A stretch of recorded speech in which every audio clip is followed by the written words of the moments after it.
ठेचा भाकरी बोला किंवा खरडा भाकरी खूप खाल्ले असतील, पण कधी मासळीमध्ये ठेचा घालून बनवले का? तर मंडळी, आज आपण एकदम झणझणीत कोळंबी ठेचाची चव तुमच्या जिभेवर आणणार आहे. एकदम झटपटची आजची आपली रेसिपी आहे. नेहमी कोळंबीच्या वेगवेगळ्या रेसिपीज मी सिम्पली स्वादिष्टमध्ये दाखवलेली आहे. तर मंडळी, त्याच्यामध्ये भर घालण्यासाठी आजची ही एक नवीन रेसिपी. कोळंबीच्या भरपूरच्या रेसिपीज तुम्ही सिम्पली स्वादिष्टमध्ये पाहिल्या असतील आणि त्याच्यामध्ये भर घालण्यासाठी मंडळी आपण आणखीन एक आज मस्त अशी कोळंबीची रेसिपी बनवणार आहोत. चटणी म्हणू शकता किंवा झटपट बनणारी सुकं म्हणू शकता, जे नाव द्यायचे तुम्ही देऊ शकता. भाकरीसोबत खाण्यासाठी एक परफेक्ट ऑप्शन आहे. तर मंडळी, जास्ती वेळ न घालवता आपण रेसिपीला सुरुवात करूया. नमस्कार, मी भारती म्हात्रे सिम्पली स्वादिष्टमध्ये तुमचं खूप खूप मनापासून स्वागत करत आहे. जर तुम्ही चॅनलला सबस्क्राईब केलं नसेल तर सबस्क्राईब करा आणि साईडला छोटीशी बेल आयकन आहे ती सुद्धा हिट करा. त्याच्याने तुम्हाला माझे सर्व नवीन नवीन रेसिपीचे अपडेट सर्वात आधी मिळत राहतील. तर इथे आपण एक वाटी भरून कोळंबी घेतलेली आहे. तुम्ही बघू शकता मीडियम साईजची कोळंबी आहे. शिजल्यानंतर याची साईज आणखीन जास्ती छोटी होती आहे. वाटी ते तर एक वाटी भरून आहे आणि जर मोजायला गेले तर जवळजवळ 25 कोळंबी आहेत. बारीक साईजची कोळंबी सुद्धा तुम्ही घेऊ शकता आणि याच्यापेक्षा जर मोठी मिळाली बाजारात तुम्हाला तर ती सुद्धा घेऊ शकता. ही कोळंबी आता आपण बारीक कापून घेणार आहोत, म्हणून याच्याऐवजी छोटी घेतली तर कापायची गरज नाही आहे आणि ही किंवा याच्यापेक्षा मोठी असेल तर कापून घ्यायची. म्हणजे एका कोळंबीचे साधारण आपण 3 ते 4 तुकडे करून घेणार आहोत.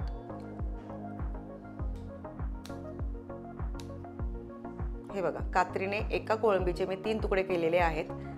कोळंबीची साईज नुसारच आपल्याला तुकडे करायचे आहेत. मोठी असेल तर 3 करा, छोटी असेल तर 2 करा. आता सर्व कोळंबी इथे बारीक करून घेतलेली आहे. आता याच्यासाठी आपल्याला एक हिरवं वाटण तयार करायचं आहे. वाटण म्हणू शकता, खरडा म्हणू शकता. तर त्यासाठी काय काय साहित्य लागणार आहे ते बघूया. इथे मूठभर कोथिंबीर आपण घेतलेली आहे. पसरून तुम्हाला दाखवते बघा. एवढी कोथिंबीर घ्यायची आहे. 4 हिरव्या मिरच्या, ज्यातनं 2 तिखट घेतल्यात, 2 साध्या घेतल्यात. किती तिखट तुम्हाला आवडते त्यानुसार तुम्ही मिरची तिखट वाढवू शकता. इथे 10 ते 12 मी लसणाच्या पाकळ्या घेतलेल्या आहेत आणि एक मोठा चमचा आपल्याला चिंचेचा कोळ लागणार आहे. थोडंसं आलं घेतलं इथे, अर्धा इंच बारीक तुकडे करून घ्यायचे आहेत आणि चवीपुरतं मीठ. आता हे जे हिरवं वाटण आहे म्हणजे कोथिंबीर, मिरची आणि लसूण मिठासोबत आपल्याला ठेचून घ्यायचं आहे किंवा तुमच्याकडे चॉपर असेल तर चॉपरमध्ये बारीक चॉप करून घ्यायचं आहे.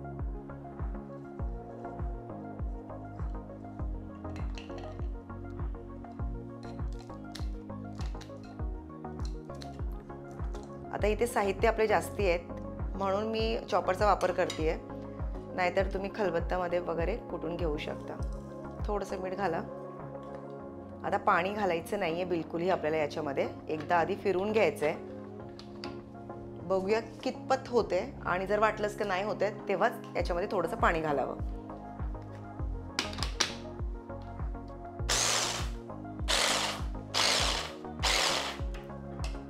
तर इथे आपण चॉप करून घेतलेला आहे, पण एकदम बघा मस्त असा खरडाच झालेला आहे. जसं खलबत्त्यामध्ये आपण कुटून घेतो तसंच झालेला आहे. बिलकुलही फाईन पेस्ट केलेली नाही आहे, जाडे तुकडे राहिलेले नाही आहेत.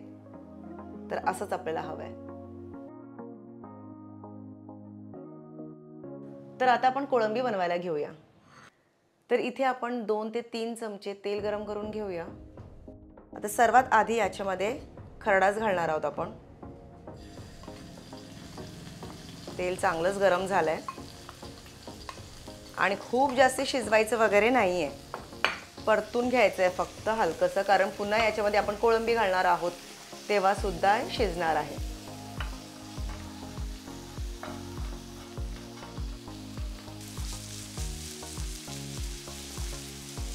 साधारण 1-2 मिनिटानंतर याच्यामध्ये आल्याचा तुकडा जे आपण बारीक चॉप करून घेतलाय ते घातलंय आणि त्याचसोबत आता घालूया कोळंबी.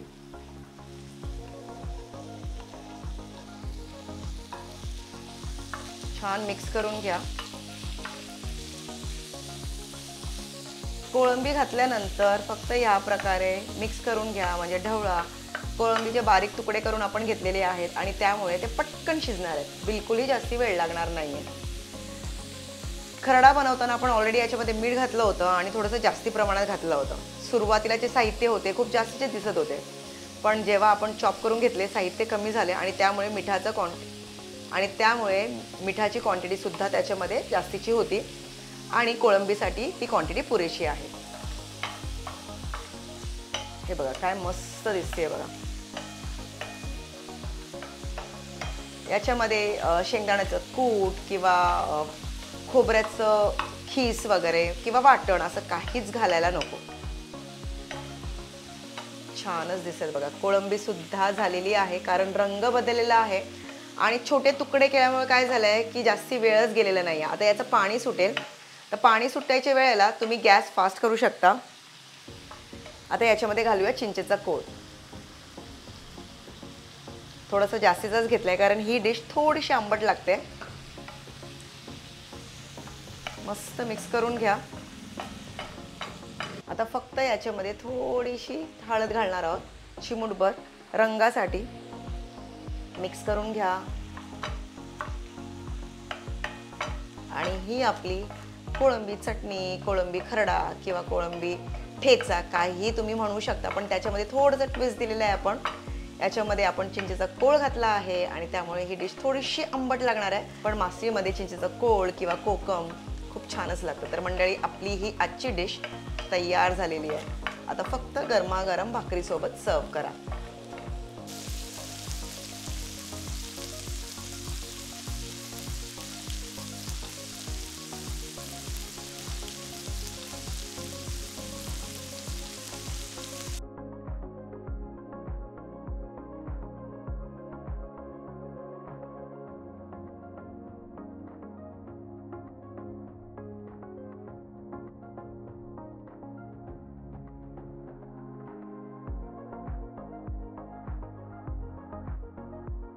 तर मंडळी, आय होप तुम्हाला आजची ही कोळंबीची रेसिपी आवडली असेल. आता जेव्हा कधी तुम्हाला घाई असेल, काहीतरी वेगळं बनवायचं असेल, तर अशी मस्त चविष्ट कोळंबी तुम्ही बनवू शकता. तर तुम्ही सुद्धा बनवा, स्वतःही खा आणि सर्वांना खायला द्या. आणि आवडल्यास लाईक, शेअर, सबस्क्राईब आणि कमेंट करायला बाकी विसरू नका. आणि पाहत रहा सिम्पली स्वादिष्ट. आजचा हा व्हिडिओ वेळ काढून पाहिल्याबद्दल खूप खूप धन्यवाद आणि भेटूयात आपण पुढच्या व्हिडिओमध्ये. Till then, bye bye.